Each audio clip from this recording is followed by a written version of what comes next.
रजस्वला भनेको सुनेको छ बहिनी? वर्ड छ है? भाइहरूले सुनेको छ रजस्वला भनेको? बुझ्छ? मैले रजस्वला भने बुझ्छौ के भनेको दाइले भनेर?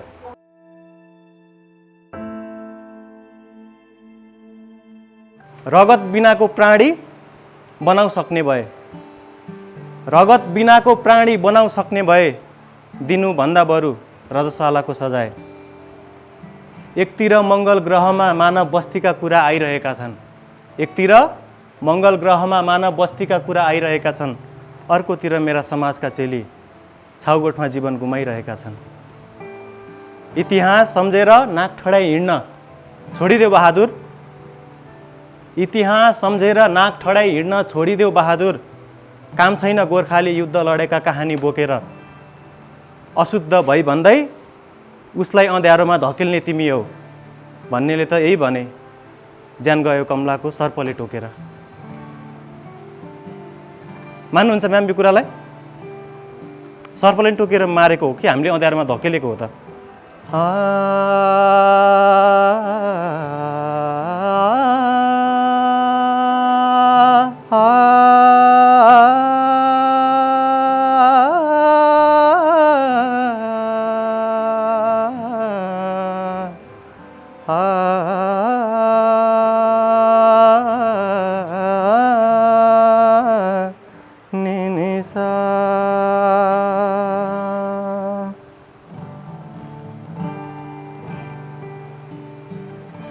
कमला, कमला आउजी,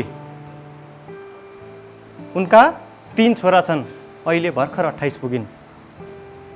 कमलाका 3 छोरा छन्, उमेरले अहिले भर्खर 28 पुगिन्। सुदूरपश्चिमको पहाडी जिल्ला अछामबाट बसाइ सरेर परिवारसहित तराई झरिन् कञ्चनपुरमा।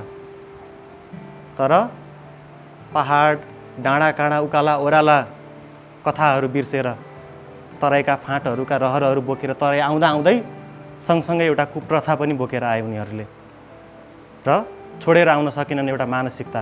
मानसिकता के भने देउतालाई खुसी राख्नुपर्छ, पिरियड हुँदा त घरभित्र बस्ने होइन घर बार्नुपर्छ।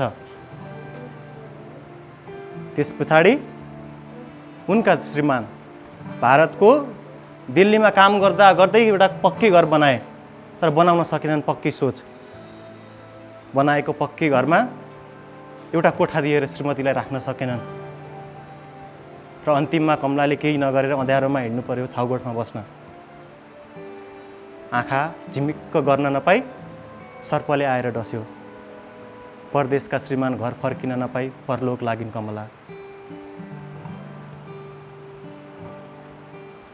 गरी न केही कसुर न के अपराधको साहस, गरी न केही कसुर न केही अपराधको साहस।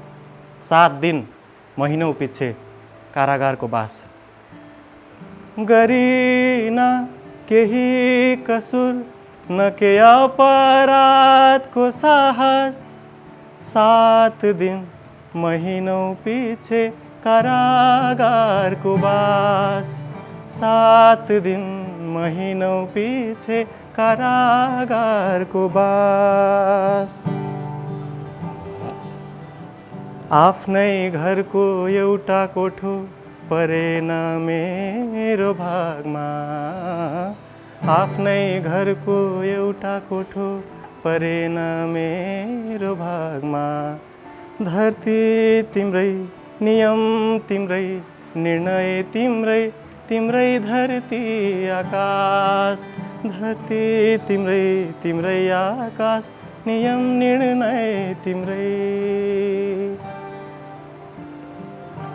खुसी भइदिए पुग्थ्यो मात्र एउटा तिमी, खुसी भइदिए पुग्थ्यो मात्र एउटा तिमी। तपाईँलाई एउटा क्रिया कुर्ने भन्ने हाम्रो परम्परा याद छ? याद छ है? यो कहानीको प्रतिनिधित्व चाहिँ तराईले गर्छ भन्न खोजा। अझै एटलिस्ट काठमाडौँमा त्यस्तो छैन, नेवार बस्ती छ, उहाँहरूको डिफ्रेन्ट कल्चर होला। नानीहरूलाई म भनिदिइरहेको छु, क्रिया कुर्ने भनेको चाहिँ के भने, म तिमीलाई एउटा कहानी भन्छु, एउटा शिक्षकको कहानी। म्याम सुन्नु ल, मैले देखेको एउटा शिक्षकको कहानी।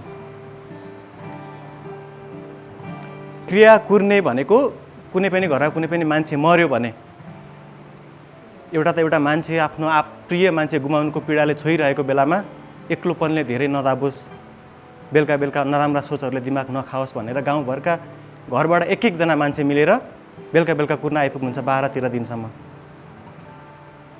एकचोटि एउटा गाउँमा झन्डै 50 वर्षका उमेरका एकजना बुवा बिते र आमा सेतो लुगा लगाएर बसिरहेकी थिइन् छेउमा।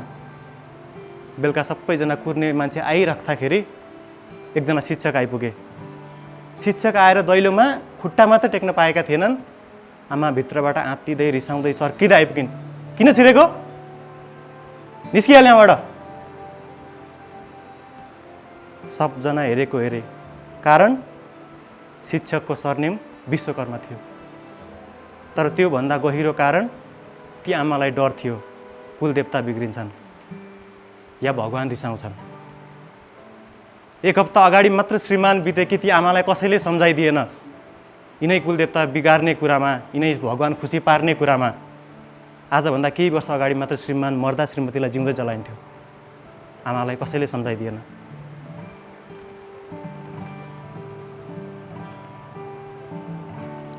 तिमीलाई खुसी पार्न कतिले ज्यान दिए कतिको अङ्ग भङ्ग भो।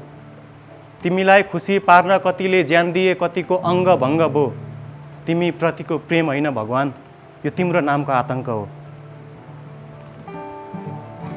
तिमीलाई खुसी पार्न कतिले ज्यान दिए कतिको अङ्ग भङ्ग भो।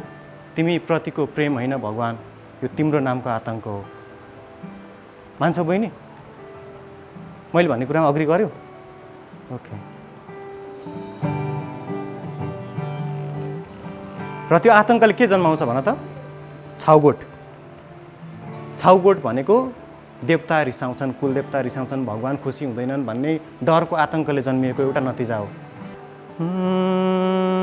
रगत बिनाको प्राणी बनाउ सक्ने भए, रगत बिनाको प्राणी बनाउ सक्ने भए, दिनुभन्दा बरु रजस्वलाको सजाय, दिनुभन्दा बरु रजस्वलाको सजाय।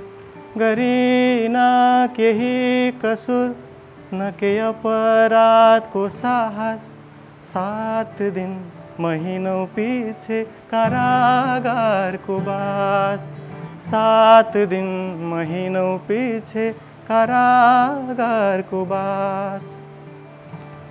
यो चाहिँ दाइले कस्तो मिठो गायो भनेर सोचिराखेको होला। यो गीत होइन, यो विरोध हो। हामी सबैले एउटा आवाज लिएर हिँडिरहेको, सक्रिय साथदेखि लिएर हाम्रो सम्पूर्ण टिम। त्यही भएर म चाहिँ के चाहन्छु भने सबैजनाले एकचोटि यो 2 लाइन चाहिँ म सँगसँगै गाउनु ल। म भन्छु थोरै थोरै, मलाई फलो गर्नु ल। ल नानी, ल भाइहरू।